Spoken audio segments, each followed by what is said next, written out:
കൂട്ടുകാരെ, അപ്പോൾ പുതിയൊരു വീഡിയോയിലേക്ക് നിങ്ങൾക്ക് എല്ലാവർക്കും സ്വാഗതം. അപ്പൊ ഞാനിന്ന് ചെയ്യാൻ പോകുന്ന ടോപ്പിക് എന്ന് പറയുന്നത് ലോൺ ഇല്ലാത്തൊരു വളരെ ചുരുക്കമായിരിക്കും. അപ്പൊ ലോൺ എന്ന് പറയുന്ന ആ ഒരു വലിയൊരു സംഭവത്തിൽ നിന്ന് നമുക്ക് എങ്ങനെ രക്ഷപ്പെടാം, അല്ലെങ്കിൽ അതിന് വേണ്ട ടിപ്സ് ആണ് ഞാൻ ഈ വീഡിയോയിൽ ഞാൻ പറയാൻ ഉദ്ദേശിക്കുന്നത്. അപ്പൊ മുന്നമേ തന്നെ ഞാൻ പറഞ്ഞുകൊള്ളട്ടെ, ലോൺ എന്ന് പറയുന്നത് നമുക്കറിയാം. ലോണ് നമുക്കിപ്പം നമ്മുടെ സമൂഹത്തിലുള്ള ആൾക്കാരുടെ ഏറ്റവും വലിയൊരു പ്രശ്നം എന്ന് പറയുന്നത്, നമുക്കൊരു ജോലി കിട്ടിക്കഴിയുമ്പം ആദ്യം അവർ ചിന്തിക്കുന്നത് എനിക്ക് ജോലി ആയല്ലോ എന്ന് വിചാരിച്ചിട്ട് ഓടിക്കേറി അവർ ആദ്യത്തെ ചിലപ്പം ചിലരാണെങ്കിൽ അവരുടെ ജോലിക്ക് ഉണ്ടായിരുന്ന കപ്പാസിറ്റിയെക്കാട്ടിൽ കൂടുതൽ നമുക്ക് ആഗ്രഹങ്ങൾ എല്ലാവർക്കും സ്വാഭാവികമായിട്ടും ഉണ്ടാകാം. പക്ഷേ നമുക്ക് ജോലി കിട്ടിയ ഉടനെ തന്നെ ചാടി കയറിയിട്ട് അല്ലെങ്കിൽ വലിയൊരു വീട് വെക്കുക, അല്ലെന്നുണ്ടെങ്കിൽ നമ്മുടെ സാലറിക്ക് നമുക്ക് അടച്ചു തീർക്കാൻ പറ്റാത്തതിന് ഉപരി ഡബിൾ കപ്പാസിറ്റിയിലുള്ള വണ്ടികൾ എടുക്കുക, ഇങ്ങനെയൊക്കെ നമ്മൾ ചെയ്യുമ്പോൾ, അതായത് നമ്മുടെ സാലറിയുടെ ആ ഒരു എമൗണ്ടിനെ ബേസ് ചെയ്ത് നമ്മൾ ലോൺ എടുക്കുമ്പോൾ നമ്മൾ വലിയൊരു കടക്കണിലേക്കാണ് പോകുന്നത്. അപ്പം മറ്റുള്ളവരെ ഇംപ്രഷൻ ചെയ്യാൻ വേണ്ടി ആകരുത്. കാരണം മറ്റുള്ളവരെ കാണിക്കാൻ വേണ്ടിയോ ആഡംബരം കാണിക്കാൻ വേണ്ടിയോ നമ്മൾ സത്യം പറഞ്ഞാൽ ജീവിക്കാൻ പാടില്ല. അപ്പം ലോൺ ഉള്ളവരായാലും ലോൺ ഇല്ലാത്തവരായാലും ആദ്യം അറിഞ്ഞിരിക്കേണ്ട ഒരു കാര്യം എന്ന് പറയുന്നത്, സത്യസന്ധത നമ്മുടെ ലൈഫിൽ നമ്മൾ പുലർത്തണം. അപ്പം സത്യസന്ധത എന്നുകൊണ്ട് ഉദ്ദേശിക്കുന്നത് കോമൺലി നമ്മുടെ മനസ്സിൽ വരുന്നത് കള്ളം പറയാതിരിക്കുക, അതാണ് സത്യസന്ധത. ശരിയാണ്, ഒരു കൺസെപ്റ്റ് നോക്കുവാണെങ്കിൽ അത് ശരിയാണ്. പക്ഷെ ഞാൻ പറയുന്നത് ഇതാണ്, സത്യസന്ധത എന്ന് പറയുന്നത് ശരിക്കും പറഞ്ഞാല് നമ്മൾ ഇപ്പൊ ഫോർ എക്സാമ്പിൾ പറയുകയാണെങ്കിൽ, ഞാൻ മറ്റുള്ളവരെ കാണിക്കാൻ വേണ്ടി എനിക്കിപ്പം ഒരു വീട് വെക്കണം. അപ്പം എനിക്ക് എന്റെ സാലറിയെ ബേസ് ചെയ്ത് എനിക്ക് ചിലപ്പോൾ ഒരു 30 ലക്ഷം രൂപയുടെ വീട് വെക്കാനായിരിക്കും എന്റെ കപ്പാസിറ്റി.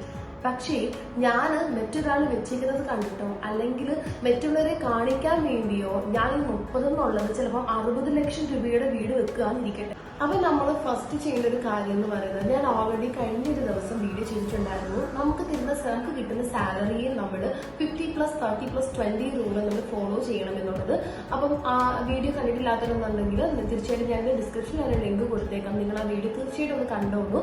അപ്പൊ നമുക്ക് കിട്ടുന്ന സാലറിയിൽ നിന്ന് നമുക്ക് എങ്ങനെ യൂട്ടിലൈസ് ചെയ്യണം, ആ സാലറിയെ സേവിംഗ് ഉൾപ്പെടെ നമുക്ക് എങ്ങനെ ചെയ്യണം എന്നുള്ള കാര്യമാണ് ഞാൻ വീഡിയോ ഷെയർ ചെയ്യുന്നത്. അപ്പം നമുക്കിപ്പോൾ ഇനിയിപ്പോൾ ഫസ്റ്റ് നമ്മൾ ചെയ്യേണ്ട ഒരു കാര്യം, നമുക്ക് കിട്ടിയ സാലറിയിൽ നിന്ന് ഒരു 50% നമ്മൾ ചിലവാക്കുകയെന്നുണ്ടെങ്കിൽ ഒരു 30% EMI അടയ്ക്കാൻ വേണ്ടി മാറ്റി വെക്കുക. ഷുവറായിട്ട് ഒരു അറ്റ്ലീസ്റ്റ് 20% എങ്കിലും നമ്മൾ സേവ് ചെയ്യണം.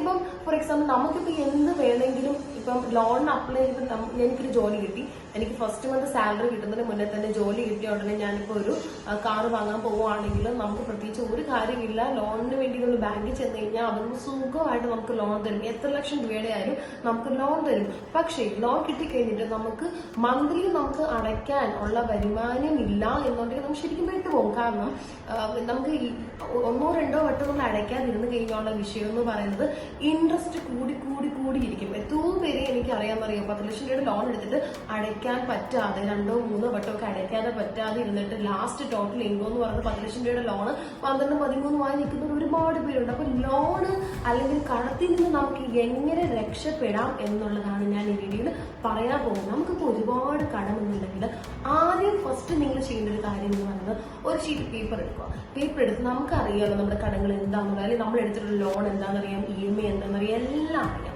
ഒരു ഷീറ്റ് പേപ്പർ എടുത്തിട്ട് നമ്മൾ ആ പേപ്പറിൽ നമുക്ക് കൊടുക്കാനുള്ള കടങ്ങൾ മൊത്തം എഴുതുക. മൊത്തം എന്ന് പറയുമ്പോൾ ചെറിയ എമൗണ്ട് തൊട്ട് മീൻസ് ചെറുത് മുതൽ വലിയ എമൗണ്ട് വരെയുള്ള ഫുൾ കടങ്ങൾ ഒരു പേപ്പറിൽ എഴുതുക. എന്നിട്ട് ഗ്രാൻഡ് ടോട്ടൽ നമ്മൾ എടുക്കുക. ഓക്കെ, ഗ്രാൻഡ് ടോട്ടൽ നമുക്ക് ഇങ്ങനെ ചെയ്തോന്നുള്ള പ്രയോജനം എന്താണെന്ന് ചോദിച്ചു കഴിഞ്ഞാൽ, നമുക്ക് നമ്മുടെ കടത്തിനെ കുറിച്ച് നമുക്ക് സ്വന്തമായിട്ടൊരു ബോധം വരും. 2, EMI നമ്മൾ ഒരിക്കലും എന്ത് ചെയ്തു മുടങ്ങരുത്. കാരണം EMI എന്ന് വെച്ചാൽ മന്ത്ലി നമ്മൾ അടയ്ക്കേണ്ട ക്യാഷാണ്. അപ്പം EMI മുടങ്ങാതെ തന്നെ നമ്മൾ അടയ്ക്കുക. അതിനാണ് ഞാൻ നേരത്തെ പറഞ്ഞത് 50+30+20 റൂളില് 30% അടങ്ങുന്നതാണ് നമ്മുടെ EMI. അപ്പം EMI നമ്മൾ എന്ത് ചെയ്യും, മുടങ്ങാതെ തന്നെ എല്ലാ മാസവും നമ്മൾ അടയ്ക്കണം. ഒരു വട്ടം മുടങ്ങി കഴിഞ്ഞാൽ അത് ഇൻട്രസ്റ്റ് കൂടും, അത് നമുക്ക് ഭയങ്കര ബുദ്ധിമുട്ടാണ്. ഇങ്ങനെ കടങ്ങൾ എന്ന് വെച്ചാൽ നമുക്ക് അടയ്ക്കാനുള്ള EMI ആയിട്ട് അല്ലെന്നുണ്ടെങ്കിൽ ലോണിന്റെ ഇൻട്രസ്റ്റ് ആയിട്ട് ഇതൊക്കെ നമുക്ക് അടയ്ക്കാതെ മുടങ്ങുന്ന ഒരു അവസ്ഥ വരുമ്പോൾ ശരിക്കും പറഞ്ഞാൽ നമ്മൾ വലിയൊരു കടക്കണിയിലാണ് പൊയ്ക്കൊണ്ടിരിക്കുന്നത് നമ്മൾ ആദ്യം മനസ്സിലാക്കണം. അപ്പം നമ്മുടെ EMIs ഒക്കെ മുടങ്ങാതെ തന്നെ ഞാൻ ഈ പറഞ്ഞ റൂൾ ഫോളോ ചെയ്ത് സാലറിക്ക് നമുക്ക് കിട്ടിയിരിക്കുന്ന നമുക്ക് സാലറി എത്ര ആണോ അതിന് ഞാൻ പറഞ്ഞ റൂള് വെച്ച് ഡിവൈഡ് ചെയ്തിട്ട് ഈ 30%-ലുള്ള EMI നമ്മൾ ആദ്യം തന്നെ മുടങ്ങാതെ അടച്ചു തീർക്കുക. ഓക്കെ, നമ്മൾ നേരത്തെ എഴുതി വെച്ച കടങ്ങളുടെ കൂട്ടത്തില് ചെറിയ കടങ്ങളും വരും. അതായത് ഈവൻ എന്റെ ഫ്രണ്ട്സിന് കൊടുക്കാൻ, എന്റെ ഫ്രണ്ടിന് കൊടുക്കാൻ ചെറിയ എമൗണ്ട് പോലും നമ്മൾ എഴുതി വെക്കണം. കടം തന്നെയാണ്. അപ്പൊ EMI ഞാൻ ക്ലോസ് ചെയ്തത്, ഞാനിപ്പോ പെർ മന്ത് EMI അടയ്ക്കുന്നത് 7000 രൂപയാണെന്നുണ്ടെങ്കിൽ ഞാൻ മാസം തോറും മുടങ്ങാതെ ഞാൻ EMI അടച്ച് 10-12 മാസം കൊണ്ട് അല്ലെങ്കിൽ 24 മാസം കൊണ്ട് എന്റെ EMI തീർന്നിരിക്കട്ടെ. അപ്പോൾ നമ്മൾ ചെയ്യേണ്ട ഒരു കാര്യം, ആ 7000 രൂപയ്ക്കുള്ള EMI തീർന്നെങ്കിൽ ആ 7000 രൂപയും കൂടി ഞാൻ എടുത്തിട്ട് നമുക്ക് കടത്തിൽ ഏറ്റവും ചെറിയ കടം ഏതാണുള്ളത് അതിലേക്ക് നമ്മൾ അടയ്ക്കാൻ ശ്രമിക്കണം. അപ്പോൾ എനിക്ക് മൊത്തത്തിലൊരു കടങ്ങളുടെ എണ്ണം 5 കടമാണ് എനിക്കുള്ളത്. അത് എമൗണ്ട് ഞാൻ പറയുന്നില്ല. മൊത്തത്തിൽ ഇപ്പൊ ലോൺ ആകാം, അല്ലെങ്കിൽ ആർക്കെങ്കിലും കൊടുക്കാനുള്ളതാകാം, അല്ലെങ്കിൽ പണയം ആകാം, എന്ത് വേണമെങ്കിലും ആയിക്കോട്ടെ. അങ്ങനെ 5 ടൈപ്പ് ഓഫ് ലോണാണ് എന്റെ കയ്യിൽ ഉള്ളതെങ്കിൽ ചെറിയ എമൗണ്ടിൽ നിന്ന് തുടങ്ങാം. അപ്പൊ നമ്മൾ നേരത്തെ EMI അടച്ചുകൊണ്ടിരുന്നത് അല്ല, നേരത്തെ കടങ്ങൾ കുറേശ്ശെ വീട്ടിക്കൊണ്ടിരുന്നു, എല്ലാം കൂടി ചേർത്ത് ഓരോ കടങ്ങളും അടച്ചു തീർക്കാം. ചെറിയ കടങ്ങൾ പെട്ടെന്ന് തീരും അല്ലെ. അപ്പൊ ആദ്യത്തെ 2 കടം ചെറുതായതുകൊണ്ട് തന്നെ ആദ്യത്തെ 2 കടം തീരുമ്പോൾ നമുക്ക് തന്നെ ഒരു പോസിറ്റീവ് എനർജി വരും. എന്റെ കടത്തിൽ ഞാൻ എഴുതി വെച്ചത് താഴത്തെ 2 കടം, ടോട്ടൽ 5 ആണ്, താഴത്തെ 2 കടം വീട്ടിക്കളഞ്ഞു, ഇനി 3 കൂടിയേ ഉള്ളൂ. അപ്പൊ ഈ 2 കടത്തിന് വേണ്ടി നമ്മൾ മന്ത്ലി സ്പെൻഡ് ചെയ്തുകൊണ്ടിരുന്ന എമൗണ്ട് ഇതിലേക്ക് നെക്സ്റ്റ് കടത്തിലേക്ക് കൂടി നമ്മൾ ആഡ് ചെയ്യണം. അല്ലാതെ 2 കടത്തിൽ നമ്മൾ മന്ത്ലി സ്പെൻഡ് ചെയ്തിരുന്ന എമൗണ്ട് നമ്മൾ ചെലവാക്കാൻ വേണ്ടി നമ്മൾ ഒരിക്കലും ഉപയോഗിക്കരുത്. ആ കടം തീരണമെന്നുണ്ടെങ്കിൽ ആ സെയിം എമൗണ്ട് അപ്പാടെ നമ്മൾ നെക്സ്റ്റ് കടത്തിലേക്ക് വേണ്ടി ഇൻവെസ്റ്റ് ചെയ്യാം. അങ്ങനെ നമ്മുടെ കടങ്ങളെല്ലാം തീർന്നു കഴിഞ്ഞാൽ, ഇപ്പൊ ഞാൻ പറഞ്ഞത് കേട്ടിട്ട് പെട്ടെന്ന് ഒരു ഷീറ്റ് പേപ്പർ എടുത്ത് നമ്മുടെ കടങ്ങൾ എഴുതി എന്ന് വെച്ചിട്ട് 2, 3, 4 മാസം നമ്മുടെ കടങ്ങൾ ഒരിക്കലും തീരത്തില്ല. പക്ഷെ ഒരു വഴിയാണ് ഞാൻ പറഞ്ഞത്. ഇങ്ങനെ ചെയ്യുമ്പോൾ നമ്മുടെ കടങ്ങൾ നമുക്ക് തീരുന്നതായിട്ട് നമുക്ക് കാണാൻ സാധിക്കും. അപ്പം ഇങ്ങനെ ഫോളോ ചെയ്യണമെന്നുണ്ടെങ്കിൽ ഇപ്പം ഈ പറയുന്ന ആ വീട്ടിൽ ക്യാഷ് കൊണ്ടുവരുന്ന ആള് മാത്രമായിരിക്കില്ല. ഇപ്പം ഫാദർ ആണെങ്കിൽ ഫാദർ മാത്രം ഇങ്ങനെ ഒരു റൂള് അല്ലെങ്കിൽ ഇങ്ങനെ ചെയ്യണമെന്ന് മനസ്സിൽ കരുതിയിട്ട് കാര്യമില്ല. ആ എൻ്റെ ഫാമിലിയും കൂടി ഇതിൽ ഇൻക്ലൂഡ് ആകണം. എൻ്റെ ഫാമിലിയിൽ കൊണ്ട് ഉദ്ദേശിക്കുന്നത് ഇപ്പൊ ഹസ്ബൻഡ് ആൻഡ് വൈഫ് ആണെങ്കിൽ ആ വീട്ടിലെ കാര്യങ്ങൾ ചെലവും കാര്യങ്ങളൊക്കെ നോക്കുന്നത് വൈഫായിരിക്കണം. സോ അപ്പം നമ്മുടെ കടത്തിനനുസരിച്ച് ചെലവാക്കാനും ചെലവ് ചുരുക്കാനും വൈഫിന് വലിയൊരു കടമയുണ്ട്. അപ്പൊ ആ എൻ്റെ ഫാമിലി ഒത്തൊരുമിച്ച് നിന്നാൽ മാത്രമേ നമ്മുടെ കടങ്ങൾ നമുക്ക് പെട്ടെന്ന് തീർക്കാൻ പറ്റും. നമ്മുടെ കടങ്ങൾ തീരുന്നതിനനുസരിച്ച് നമ്മൾ മൈൻഡ് ഫ്രീ ആവുകയാണ് ചെയ്യുന്നത്. ആദ്യം നമ്മൾ ആ ഒരു കാര്യം നന്നായിട്ട് മനസ്സിലാക്കണം. ഇനി വേറൊരു കാര്യം എന്ന് പറയുന്നത്, കടങ്ങൾ തീർന്ന ഉടനെ അടുത്ത കടങ്ങൾ വരുത്തി വെക്കുന്ന ആൾക്കാരെ ഒരുപാട് പേര് കണ്ടിട്ടുണ്ട്.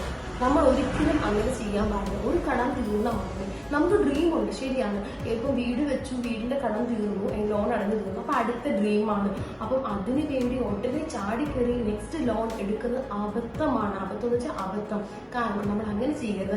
നമ്മുടെ ലോൺ തീർന്നു, നമ്മൾ ഒന്ന് ഫ്രീ ആയതിനു ശേഷം ഒരു എമർജൻസി ഫണ്ട് നമ്മൾ എടുത്തു വെക്കണം. അതായത് ഒരു 5 മന്ത് കൊണ്ട് അല്ലെങ്കിൽ 6 മന്ത് അല്ലെങ്കിൽ 4 മന്തിൽ സാലറി നമ്മൾ സേവ് ചെയ്യണമെന്നാണ് ഞാൻ ഉദ്ദേശിക്കുന്നത്.